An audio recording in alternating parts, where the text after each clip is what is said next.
Le 27 mars, 120 enfants des catéchismes de Dieu, Somme-Dieu, Génicourt, Rupt, Ansemont, Monthéron, Villers ont participé à la journée bol de riz organisée par le Comité catholique contre la faim et pour le développement. Cette opération a permis aux enfants de discuter de solidarité et de justice avec des personnes de leur choix. Chaque enfant a versé 10 francs pour ceux qui souffrent dans le monde. À l'issue de cette opération, ils ont pris un repas frugal en commun.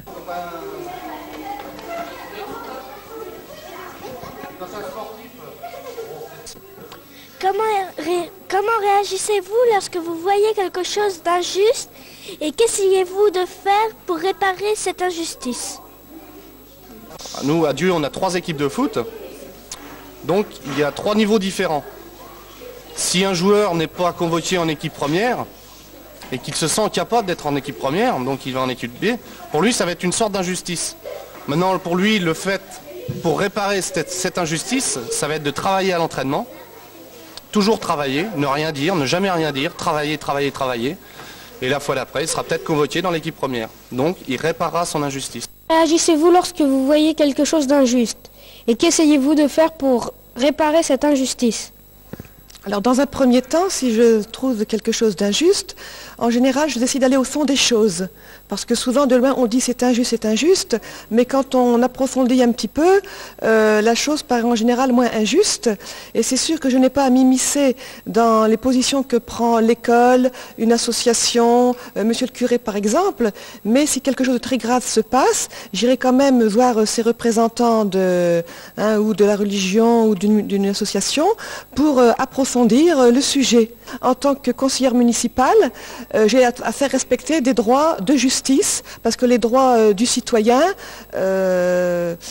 liberté, égalité, fraternité, c'est des droits civiques que tout le monde doit faire respecter, en fait tout au moins une municipalité.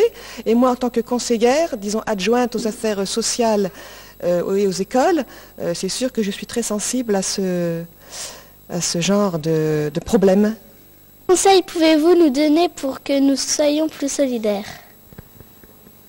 Dites donc, des conseils. Je ne m'attendais pas à venir ici pour devoir vous donner des conseils, mais je dirais que, disons, l'attention aux autres. Tout est là. Ça commence, et l'attention aux autres, quel que soit l'âge qu'on a, tout petit, tout est là dans la solidarité. Faire attention à son voisin, à son camarade d'école. Tiens, il n'est pas là aujourd'hui, je m'inquiète, il est malade. Est-ce que je lui porte ses leçons? Est-ce que je lui raconte ce qu'on a fait aujourd'hui à l'école?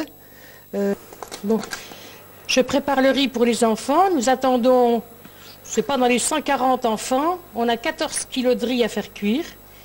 Alors on va essayer de le faire qu'il soit bon, qu'il soit pas trop collant. Parce que ça, c'est toujours un problème avec le riz.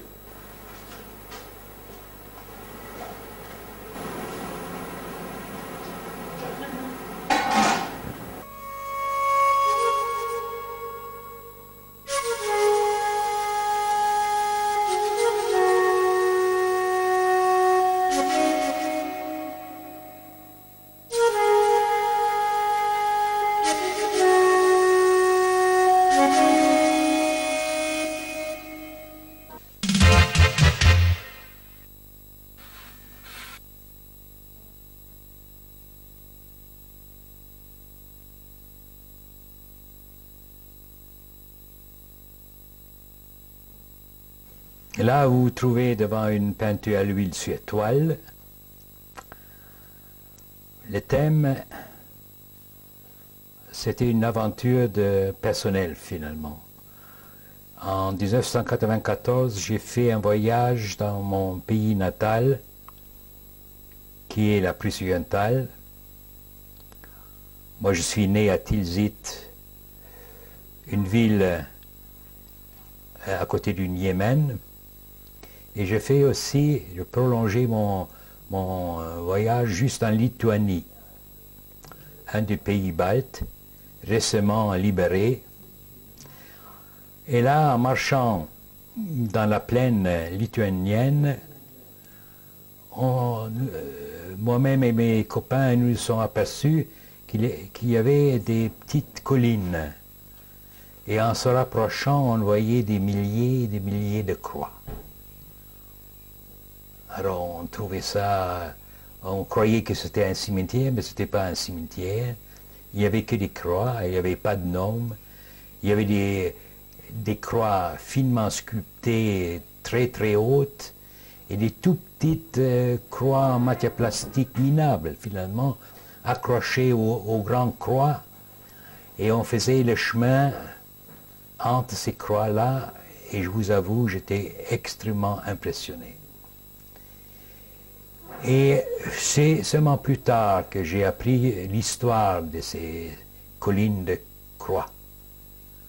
Une professeure d'allemand à Kaunas me disait, monsieur, là vous étiez à la colline sainte de la Lituanie. Et elle m'a raconté l'histoire. Cette histoire était la suivante. Le peuple lituanien, très très croyant, était fortement impressionné par l'athéisme russe qui fermait des églises. Les églises étaient devenues des dépôts de marchandises. Et pour manifester justement la résistance, ils avaient l'idée de faire une colline des croix. Les Russes sont aperçus quelques semaines après que c'était quand même un signe de résistance. Et ils avaient envoyé des chars pour détruire ces croix. Et ils sont aperçus que les nuits après cet événement-là, chaque Lituanien, les riches et les pauvres, venaient la nuit avec d'autres croix. Ils les ont plantées en signe de résistance, encore une fois, sur la colline. Cette colline-là, elle existe encore aujourd'hui et est devenue pour moi un véritable monument.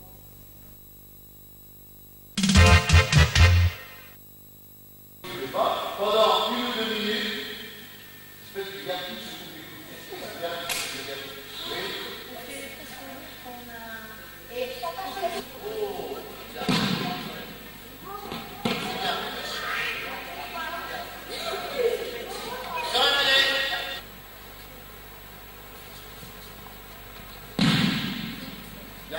Il y a un problème.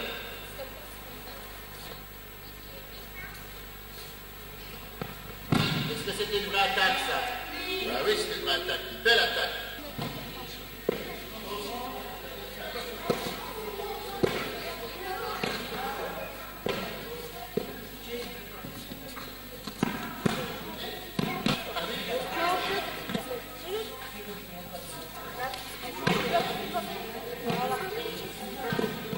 Et regardez bien, il me rattaque.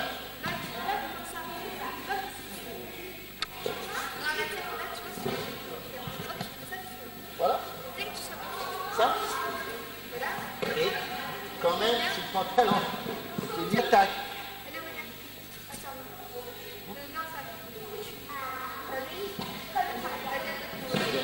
Voilà. Oui, vas-y.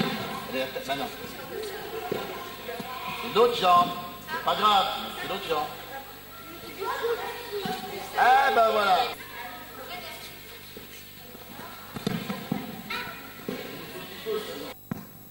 Eh bien, le judo pour moi est une passion que j'ai découvert autour de la quarantaine. Pourquoi j'ai découvert le judo? Pourquoi je me suis spécialisé sur le judo? Parce que je suis professeur dans l'éducation nationale et je m'occupe surtout d'enfants qui ont des difficultés d'intégration scolaire. Et le judo m'a permis de trouver un support à la fois ludique et des réponses à des préoccupations éducatives que j'avais par rapport aux enfants et aux adolescents. Et j'avoue que c'est devenu une passion. Je l'ai perfectionné pour moi-même. Et puis maintenant, j'essaie de le transmettre aux élèves dans les clubs ou dans le cadre de mon collège et de mon quartier. Le petit club de Dancemont, c'est mon premier contact avec depuis 5-6 mois. Les enfants sont vraiment charmants. Ce sont des enfants qui sont ouverts à tout. Il y a à peu près tous les âges, tous les niveaux, c'est hétérogène. L'intérêt d'avoir un garçon comme Florent, c'est un garçon qui a réussi, mais au judo, c'est comme une grande famille.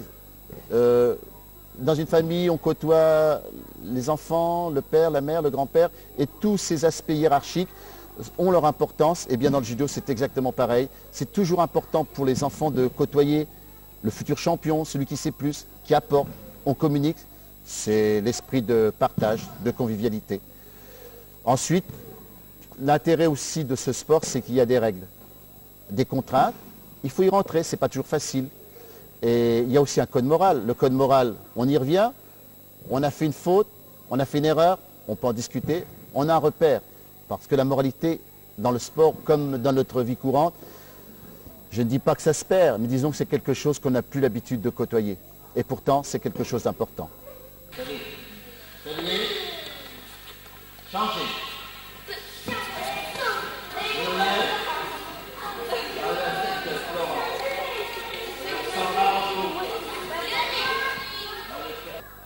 J'ai commencé le judo à l'âge de 8-9 ans. J'ai commencé au club d'Ansemont avec Franck Pacalis. Arrivé en 5e, je suis allé à la classe promotionnelle de judo à Saint-Miel. Là, j'ai eu un titre de champion de Meuse, Critérium Benjamin. Après, un autre titre de premier championnat de Meuse, qualification Lorraine. Vice-champion de Lorraine l'année dernière. Cette année, j'ai eu au championnat de Meuse premier et j'ai fait les championnats de Lorraine. Vice-champion de Lorraine, je suis arrivé. Il faudrait les jeunes de judoka maintenant commencer le judo pas trop tôt, à l'âge de 8-9 ans, pour qu'ils commencent quand même à comprendre les techniques, parce que c'est quand même assez dur les noms, tout ça. Parce que pour les championnats aussi, pour quand ils chutent, ils se fassent pas trop mal. Parce que moi, j'ai commencé pareil, j'ai commencé à 8 ans, alors je savais quand même, puis pour mon âge, j'avais un beau gabarit, quoi. Alors ça a été. Là, je vais faire un stage de judo pendant 5 jours à Madine, la 2e semaine des vacances. Question de me perfectionner pour les critériums de Meuse, parce que je voudrais bien arriver premier, ça va être dur. Sinon, prof de judo, éducateur plutôt sportif en base, mais ça me plairait d'enseigner aux jeunes judokas. Il y a des vacances, vous en profitez. Hey. On est debout.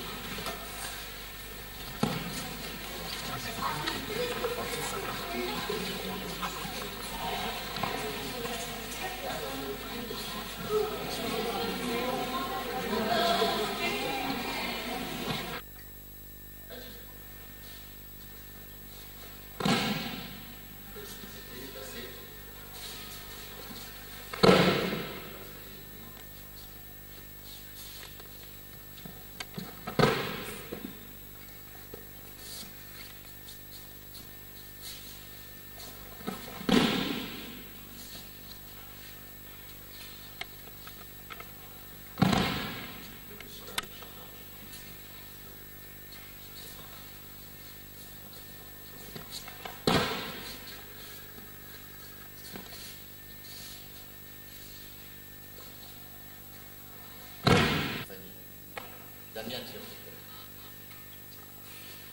L'esprit du Yaku, vous le connaissez, hein. Yaku, c'est le Yaku. C'est Hajime.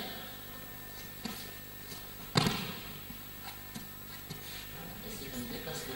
Voilà. Déplace-toi, tu te regardes.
Donc, du judo club. Je ne connais absolument rien au judo. Bon, c'est vrai, comme tout club, il faut un trésorier pour s'occuper des affaires. Le judo club d'Ansemont existe depuis 1978. Il a été créé par M. Porini à Ansemont. C'est pour ça qu'il se prénomme Judo Club Ansemont. Tout simplement, il y a environ 25 à 30 enfants tous les ans dans ce club. Et ce sont des enfants des villages avoisinants, Dieu, Somme-Dieu, Génicourt, Les Monts-Hérons, Souilly, Duny même. On essaye d'avoir toujours ce même nombre d'enfants, 25-30, pour éviter aux parents d'avoir des finances un peu lourdes. On souhaite également que les enfants continuent. C'est vrai que ce n'est pas toujours simple quand ils vont au collège après. Même au niveau de l'adolescence, c'est vrai que les sorties copains-copines, ça change beaucoup. Alors on souhaite aussi que les parents soient un peu derrière pour les pousser. Parce qu'on a eu de très très bons résultats dans ce club. La meilleure preuve, c'est qu'on va le voir dans quelques instants, on a Florent Puzin. Et je tenais également à remercier une personne, alors là, Madame Horn, qui depuis des années et des années est là, à l'arrivée des enfants, au départ des enfants, pour qu'ils soient bien habillés en hiver et repartir vraiment dans de très très bonnes conditions.